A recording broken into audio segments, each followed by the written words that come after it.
Yo, so we back in here for another edition of F-ya-Motha, and I seen this a couple days ago. It says Lebron James' wife, Savannah, says Hermes saleswoman in Italy refused to serve her despite her appointment. But after the store learned that she was who she was, they offered her VIP treatment and fired the saleswoman. And it's another reason why LeBron isn't better than Jordan. Because Jordan's wife would have never did no shit like that. Or at the very least, she wouldn't have said shit. Right? Not only that, black folks need to come to the realization that your ass ain't liked. The fact that they did that to her, I'm not surprised. They did this to Oprah Winfrey in, 98, 99?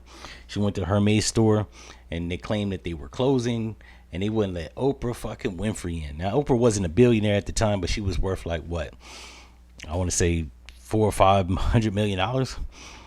And if you got to know that if Oprah Winfrey couldn't get into the Hermes store with your ass, you're nobody, right? And I don't mean like nobody as a slanderous comment. I mean like nobody as in the grand scheme of things. LeBron James is a notable basketball player. His wife is of no fame, significance, relevance to the public. She's just his wife, right? Which I'm not saying that the treatment that she got from Hermes was like right or no shit like that. It was dead wrong, but I think LeBron's 43, so his wife's got to be trailing either behind him or the same age. They were around my age in 98, 15, 16, so they knew the story of Oprah Winfrey not being able to get it in the Hermes store. The fact that fast forward 20 some odd years later, she thought she was going to get better treatment. This is what I have a problem with, niggas. Especially niggas that got a lot of money, right? Like, he got a lot of money, but do they have assets? They don't have any power other than him being a sports player. That's about it. And once again, I would have never told the public. I would have never told anybody. I would just walk the fuck away with my pride and dignity intact. Because at this point, like, when shit happens to black people like this, like, I kind of don't give a fuck. Not because it's not wrong, but because we're at a point where we need to be shopping black. Why are you still trying to buy Hermes bags? Why don't you buy a black-owned business bag? Why don't you shop with your people? See? Niggas still trying to think that racism is over. And then you get treatment like this. And then we got right here another goofy-ass nigga with money. Kevin Hart says Kevin Hart flexes his Taco Bell card that he got, which I guess offers him unlimited Taco Bell. So you got unlimited laxatives. Who gives a fuck, right? It's the shittiest fast food you could eat. I don't know if that was a flex. I don't know how that was a flex.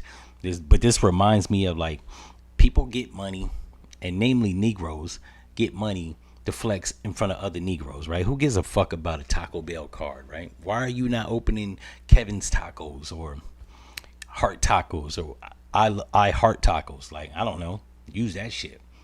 That shit would go platinum. You would get support from the hood, and you wouldn't be subjecting yourself to a shitty ass Taco Bell laxative diet. I only eat that shit when I'm drunk. So the fact that he actually is on social media flexing that, like, this is another reason why he's not one of the greatest comedians of all time, right? Because Richard Pryor wouldn't have did no stupid shit like that. Eddie Murphy never did no stupid stuff like that. Hell, even Cat Williams, like, that's not a flex. So what the fuck am I flexing shitty food for? Or lifetime access to shitty food, right? And then we got right here, it says man is charged with rape after refusing to pay sex worker for her poor performance. I don't even know how that's possible. This could possibly be an AI article. It looks AI generated. I don't think that was the gist of it. I don't think you can be charged with that because you denied payment. At the very least, she should be charged for soliciting, prostitution. He should be arrested for solicit. Like, how the fuck is he the only guilty party? If I'm not the smartest man in the world, but I could have swore prostitution was illegal. However, there's a lot of things that I know and don't know. Yeah, who am I? Just a nigga from Ohio. And then we got right here, it says billionaire John Overdeck's wife rejects his $735 million divorce offer and reportedly wants $6.2 billion after he married her without a prenup. Judging from the picture, he wasn't a cool nigga anyways. He looked like a geek. And she looks like a white liberal woman that's trying to wash him for everything he got. I think she said in a quote to a reporter that he knew who I was. And if that's true, yeah, she was a scandalous, scheming ass, conniving woman. But they were married 2 decades. And you do get tired of people's shit. However, they look like they in their mid-50s. Where you going? I never understand that. Well, you want to leave at 55?